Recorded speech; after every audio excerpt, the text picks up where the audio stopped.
तो आज हम इस वीडियो में 2022 में आई एक्शन थ्रिलर मूवी गॉडसे का एक्सप्लेनेशन करने वाले हैं। इस मूवी को IMDb पर 8 आउट ऑफ 10 की एक शानदार रेटिंग मिली है। साथ ही 92% गूगल यूजर ने इसे पसंद भी किया है।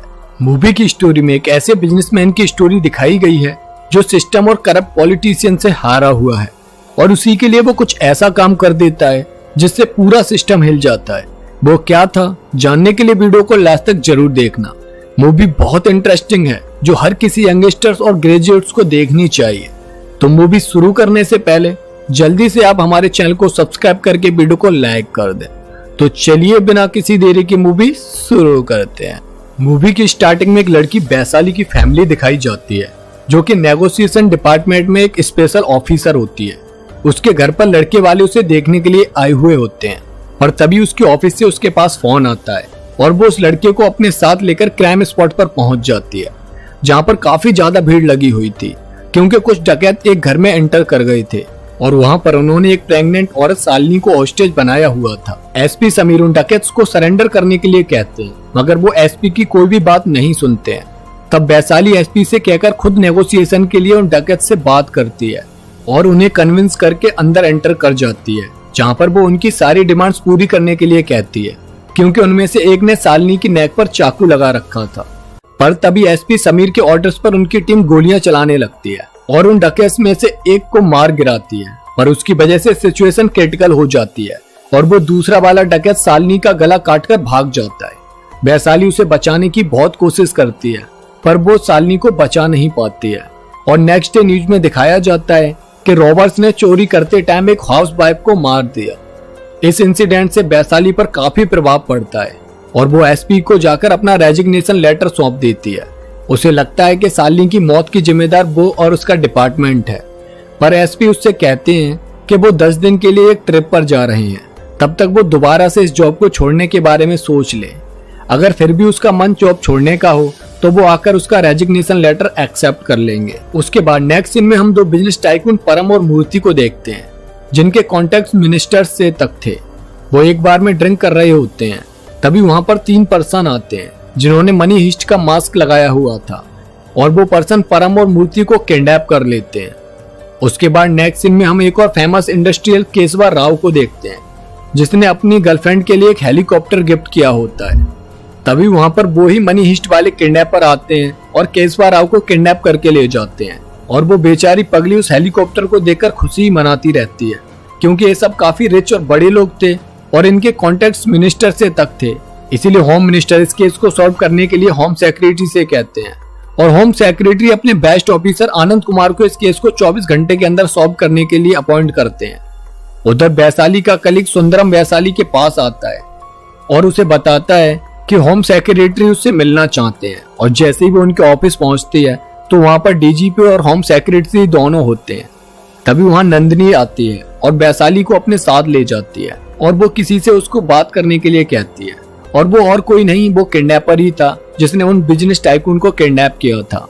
जब वैशाली उससे बात करती है तो वो अपना नाम गॉडसे बताता है जहाँ पर गॉडसे वैशाली से उसकी बॉडी का साइज पूछता है जिसकी वजह से वो एंग्री होकर कॉल कट कर देती है और होम सेक्रेटरी से कहती है कि वो गॉडसे से बात नहीं कर सकती। इसीलिए अब नंदिनी गॉडसे से बात करने के लिए जाती है पर गॉडसे उससे बात नहीं करना चाहता था। इसीलिए वो अपने फर्स्ट विक्टिम को कैमरे के सामने लेकर आता है जिसे उसने टॉर्चर करके फेस कवर करके रखा हुआ था और जब वो उसका फेस अनकवर करता है तो सब शॉक हो जाते हैं क्योंकि वो विक्टिम एसपी समीर थे। गॉडसे समीर को गन पॉइंट पर ले लेता है और शूट करने वाला ही होता है। तभी ये सब देखकर वैशाली कॉल पर आती है और उसे ये सब करने के लिए मना करती है। वैशाली गॉडसे से उसकी डिमांड्स पूछती है पर गॉडसे कहता है कि इसके बारे में वो उसे बाद में बताएगा और कॉल डिस्कनेक्ट कर देता है। उसके बाद होम सेक्रेटरी अपनी टीम को बताते हैं कि उन्हें सूत्रों से पता चला है कि वो इस टाइम पर एक सीक्रेट आइलैंड पर है और उसके बारे में पता लगाने के लिए उनकी टेक्निकल टीम लगी हुई है और उन्होंने अपनी एक टीम को आइलैंड की तरफ भेज दिया है। तब तक वैशाली को गॉडसे को एंगेज रखना होगा अपनी कन्वर्सेशन से। उसके बाद गॉडसे दोबारा से वैशाली को कॉल करता है और उसके सामने एसपी समीर को खूब मारता है।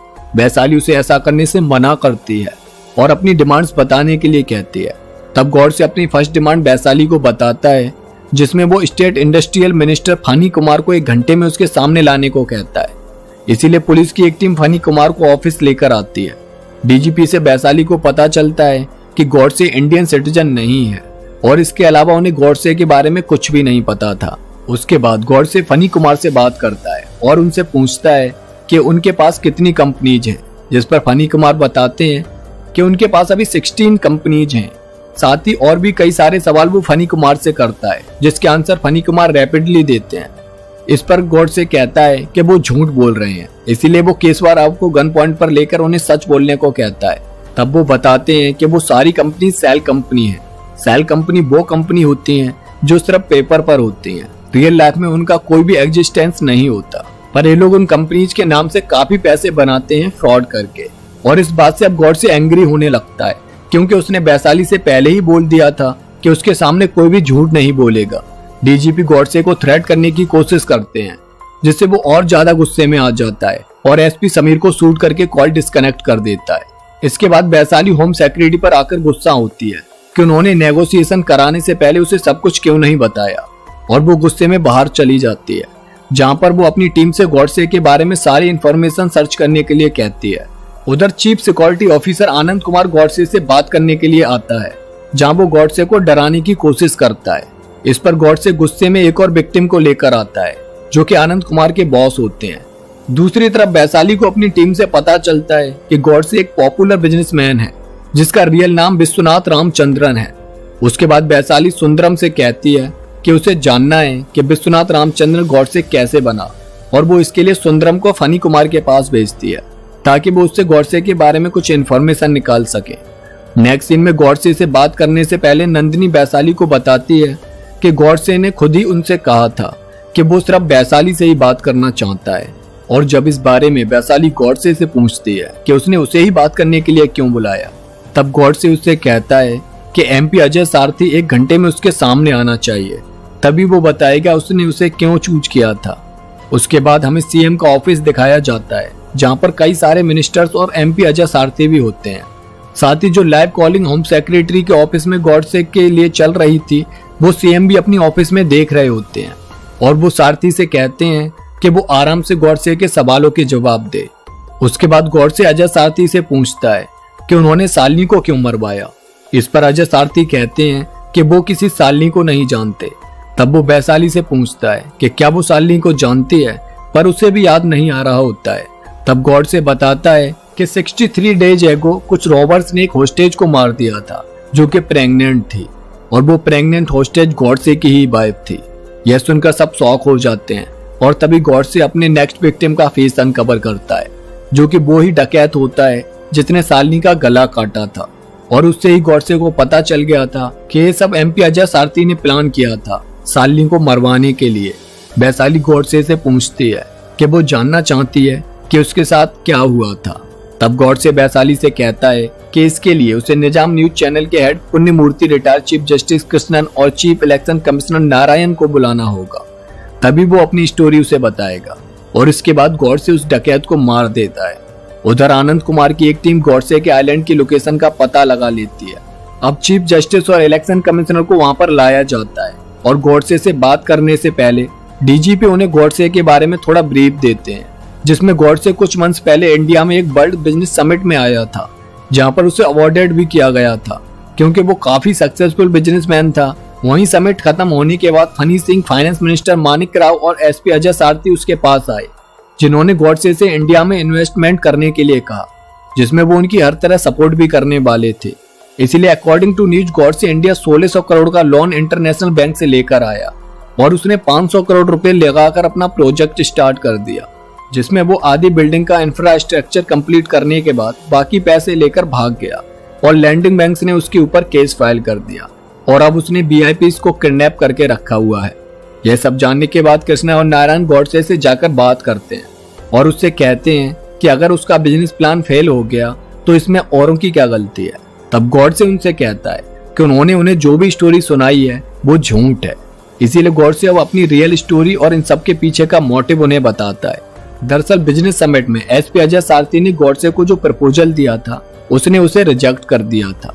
उसके बाद वो एक बार इंडिया वापस आया अपने कॉलेज की रीयूनियन पार्टी के लिए, क्योंकि गॉडसे का बचपन वही गांव में गुजरा था, तो उसे वहां आकर बहुत अच्छा लग रहा था।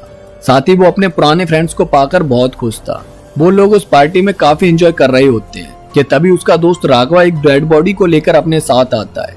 और जब गॉडसे ने उस डेड बॉडी का फेस देखा तो वो एकदम शॉक हो गया, क्योंकि वो उसके बेस्ट फ्रेंड राजा राम की थी, जो कि साइंटिस्ट की स्टडी के लिए बाहर सिटी में रहता था। तभी उसकी माँ वहां पर आती है और अपने बेटे को ऐसे देखकर बुरी तरह रोने लगती है।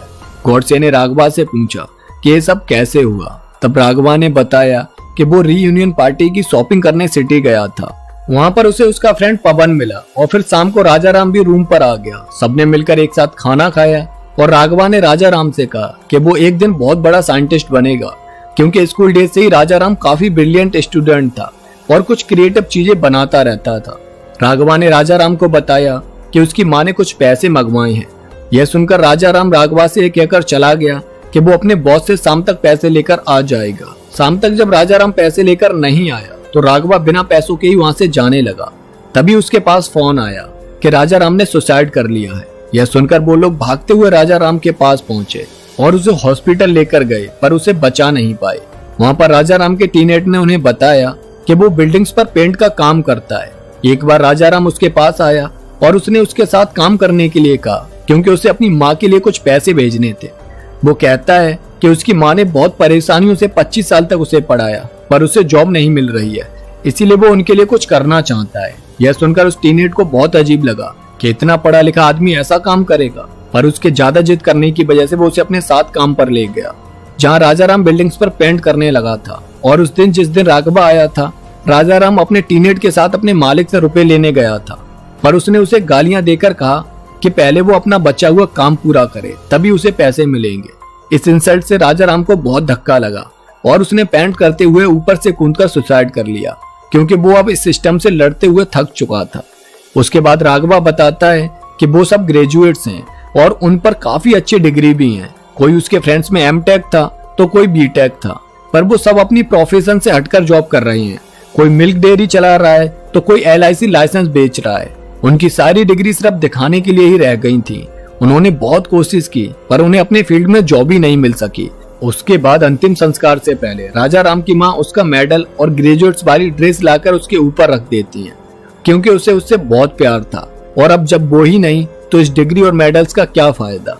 राजा राम की मौत से गॉडसे को काफी धक्का लगता है और वो अपने फ्रेंड से कहकर वापस लंदन चला जाता है कि वो वापस आएगा उन सब के लिए। वहां जाकर वो अपनी वाइफ शालिनी से कहता है कि वो अपनी सारी लंदन कंपनीज को बंद करके इंडिया में एक कंपनी शुरू करना चाहता है, जहां पर वो थाउजेंड्स अनएम्प्लॉयड ग्रेजुएट्स को जॉब दे सके। इस फैसले पर शालिनी उसका साथ देती है और खुशी से कहती है कि अब उसके बच्चे को इंडिया के सिटीजनशिप मिल जाएगी।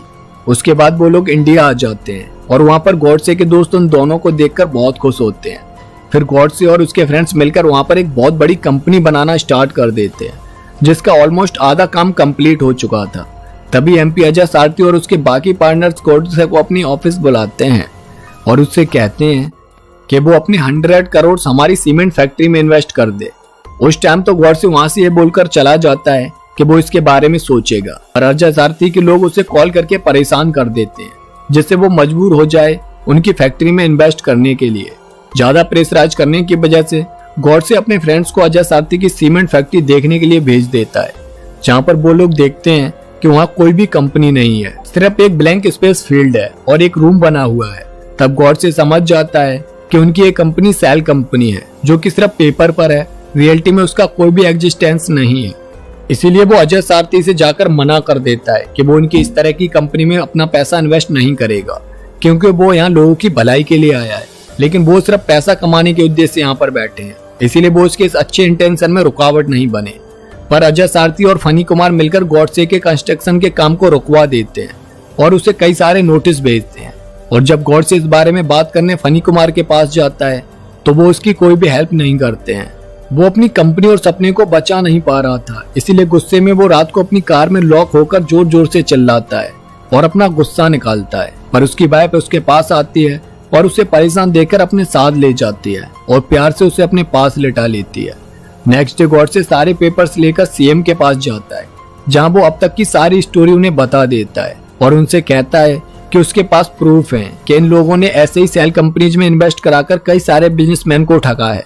सीएम गॉडसे से वादा करते हैं कि वो जरूर इसके लिए एक्शन लेंगे, पर हमें बाद में पता चलता है कि सीएम भी उन सब करप्ट मिनिस्टर्स के साथ ही मिले हुए हैं।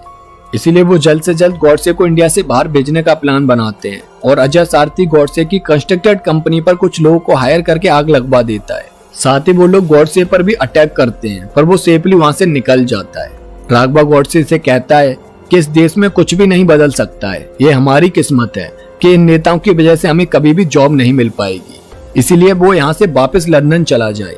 पर गॉडसे अब इन मिनिस्टर्स को अपना पावर दिखाने के लिए रेडी होता है। वो सब अपने माइंड से अपने एक दोस्त को हायर करते हैं जो कि एक हैकर होता है। वो इंटेलिजेंसी ऑफिस में साइबर अटैक करता है और सारे मिनिस्टर्स के काले चिट्ठे यानी डेटा कॉपी करने लगता है।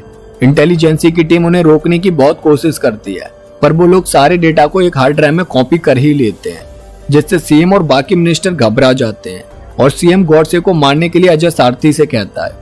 इसीलिए जब गॉडसे और उसके फ्रेंड्स उस हार्ड ड्राइव को गवर्नर को देने के लिए जा रहे होते हैं, तभी अजय सारथी एक ट्रक से उनका एक्सीडेंट करवा देता है, जिसमें उनकी कार एक पहाड़ी से नीचे खाई में जाकर गिर जाती है और ब्लास्ट हो जाती है, जिसमें गॉडसे के सारे फ्रेंड्स मारे जाते हैं। पर गॉडसे किस्मत से एक पेड़ पर लटक जाता है और बच जाता है। वो नीचे आकर देखता है तो उसके सारे दोस्त मर चुके होते हैं और राघवा उसकी गोद में आकर अपना दम तोड़ देता है। उसके बाद वहां से गॉडसे अपने घर के पास आता है, जहाँ पर काफी पुलिस लगी हुई थी। तब वो वहाँ बैठे कुछ वर्कर से पूछता है कि यहाँ इतनी पुलिस क्यों है। तब वो बताते हैं कि सुबह इस घर में कुछ रॉबर्स घुस आए थे, जिन्होंने एक प्रेग्नेंट लेडी को हॉस्टेज बना लिया था, पर पुलिस ने उन पर फायरिंग कर दी, जिसकी वजह से वो उस प्रेग्नेंट लेडी को गला काटकर भाग गए। यह सुनकर गॉडसे रोने लगता है, क्योंकि एक पल में ही उसका सब कुछ छिन गया था, उसके दोस्त, उसकी वाइफ। इस करप्ट सिस्टम ने एक सक्सेसफुल बिजनेसमैन को एक क्रिमिनल बना दिया था। यह सब सुनकर वैशाली की आंखों में भी आंसू आ जाते हैं। उसके बाद गॉडसे न्यूज चैनल के हेड पुण्यमूर्ति से कहता है कि उन्होंने सारी न्यूज गलत दिखाई, जिसमें गॉडसे के फ्रेंड्स और बाप की मौत को जस्टिफाई ही नहीं किया गया। उसके बाद वो सबको बताता है कि उसके चैनल के 69% शेयर सीएम और एमपी को जाते हैं, इसीलिए उसने ये सब न्यूज गलत दिखाई थी। गॉडसे कहता है कि मीडिया को जस्टिस का फोर्थ पिलर कहा जाता है, पर आजकल मीडिया ही सबसे ज्यादा गलत न्यूज दिखाती है और सच्चाई को दबा दिया जाता है। सब साले बिके हुए हैं इन डर्टी पॉलिटिशियन से। उसके बाद गॉडसे चीफ जस्टिस और इलेक्शन कमिश्नर से कहता है कि वो लोग एक पासपोर्ट इशू करने के लिए कई सारी इंक्वायरी करते हैं, मगर एमएलए एमपी को पार्लियामेंट में इलेक्ट करने से पहले कोई इंक्वायरी क्यों नहीं की जाती। उसके बाद गॉडसे उन सारे नॉमिनेशन मिनिस्टर्स की कुंडली खोल कर रख देता है, जिन्होंने नॉमिनेशन फॉर्म पर कम इनकम मेंशन की थी, पर वो लोग ब्लैक में कई सारे धन को छुपा कर रखे हुए थे, और ये सब वो प्रूफ के साथ उन्हें दिखाता है। साथ ही वो इन सब के कारनामों को ऑल इंडिया में लाइव कर देता है, जिससे देश का हर एक सिविलियन देख पाए कि जिन्हें वो लोग वोट देते हैं वो कितने ज्यादा करप्ट हैं। गॉडसे की पूरी स्टोरी से चीफ जस्टिस काफी प्रभावित होते हैं और उसे खड़े होकर सैल्यूट करते हैं, क्योंकि उनके सिस्टम की नाकामयाबी की वजह से ही आज वो ऐसा बन गया था। उसका तरीका जरूर गलत था, पर उसने जो भी किया सही किया। उसके बाद आनंद कुमार के कहने पर उसकी टीम उस आइलैंड पर मिली बिल्डिंग को उड़ा देती है, जहां से गॉडसे लाइव कर रहा था। वैशाली को लगता है कि गॉडसे मर गया, पर बाद में उन्हें पता चलता है कि गॉडसे ने अभी कुछ मिनट पहले अपने क्रेडिट कार्ड से फूड ऑर्डर किया है। साथ ही उसने कुछ ड्रोन्स भी अमेज़न से परचेज किए थे, यानी गॉडसे अभी भी जिंदा था। नेक्स्ट सीन में गॉडसे अपने ड्रोन्स के साथ सीएम के घर पहुंच जाता है, जहां पर सीएम अपने फ्रेंड्स और पार्टनर्स के साथ पार्टी एंजॉय कर रहे होते हैं, क्योंकि उन्हें लगता है कि गॉडसे उस ब्लास्ट में मर गया है। उस पार्टी में वो सब लोग थे जो गॉडसे की बर्बादी में शामिल थे।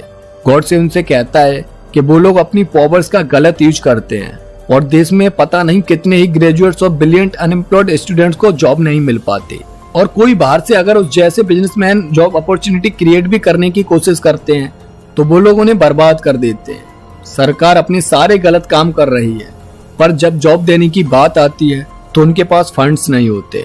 पेरेंट्स अपने बच्चे को 25 सालों तक कर्ज लेकर बड़ी मुश्किलों से पढ़ाते हैं ताकि उनका बेटा एक अच्छी जॉब कर सके और उनके बुढ़ापे का सहारा बने, पर इन अनपढ़ नेताओं की वजह से वो अपनी क्वालिफिकेशन के अकॉर्डिंग जॉब ही नहीं ले पाते, जिनमें से कुछ बच्चे हारकर सुसाइड भी कर लेते हैं और कुछ ऐसी दूसरे काम में लग जाते हैं जिनमें पैसे बहुत कम होते हैं। उनकी डिग्री सिर्फ दीवार पर लटकाने के लिए ही रह जाती है।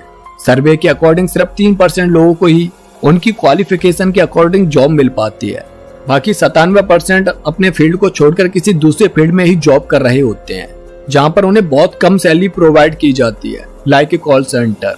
महंगाई इतनी ज्यादा बढ़ गई है पर 5 साल पहले भी सैलरी 10,000 थी और आज भी सैलरी 10,000 ही है। सारे नेता अपने अपने भाषण में कहते हैं कि उन्होंने 3 लाख नौकरियां दी, कि उन्होंने 5 लाख नौकरियां दी, पर वो सिर्फ उनके भाषणों में ही दिखाई देती हैं।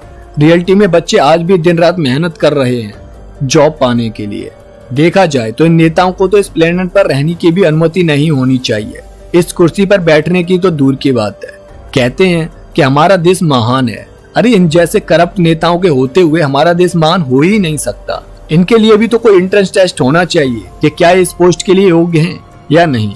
साला एक 10th पास नेता के नीचे रात दिन पढ़कर एक IAS IPS बनने वाले ऑफिसर उनके इशारों पर काम कर रहे हैं। कैसा बायस सिस्टम है इस देश का। बुराई तो नहीं करनी चाहिए, पर इस देश से अगर कुछ बच्चे विदेशों में जाकर जॉब कर रहे हैं तो वो गलत नहीं कर रहे, क्योंकि इस देश में उन्हें ना ही रेस्पेक्ट मिलती है और ना ही अच्छी सैलरी। पहले इस देश को उस काबिल तो बनाओ कि हर बच्चा अपनी सर्विस को इस देश में ही सर्व करे। यहाँ तो हर गवर्नमेंट डिपार्टमेंट में पैसे खाने वाले और करप्ट लोग ही बैठे हुए हैं। In the last scene Godse वहां पर बॉम्ब ब्लास्ट कर देता है, जिसमें वो खुद भी उन नेताओं के साथ उस ब्लास्ट में मारा जाता है और गॉडसे का एक फ्रेंड उस हार्ड ड्राइव को वैशाली के पास तक पहुंचा देता है, जिसमें सारे करप्ट पॉलिटिशियन की कुंडली थी। और वैशाली उस हार्ड ड्राइव को गवर्नर तक पहुंचा देती है और उनसे रिक्वेस्ट करती है कि वो इन सब के अगेंस्ट कार्रवाई जरूर करें। और इसी के साथ इस मूवी की एंडिंग भी हो जाती है। ये मूवी उन सारे ग्रेजुएट्स और स्टूडेंट्स को समर्पित है जिन्हें अपनी क्वालिफिकेशन के अकॉर्डिंग जॉब नहीं मिल पाती है और जो इस सिस्टम की वजह से परेशान है। तो दोस्तों, आपको ये मूवी कैसी लगी कमेंट करके जरूर बताना। और आप में से कितने लोग हैं जो इस सिस्टम से हारे हुए हैं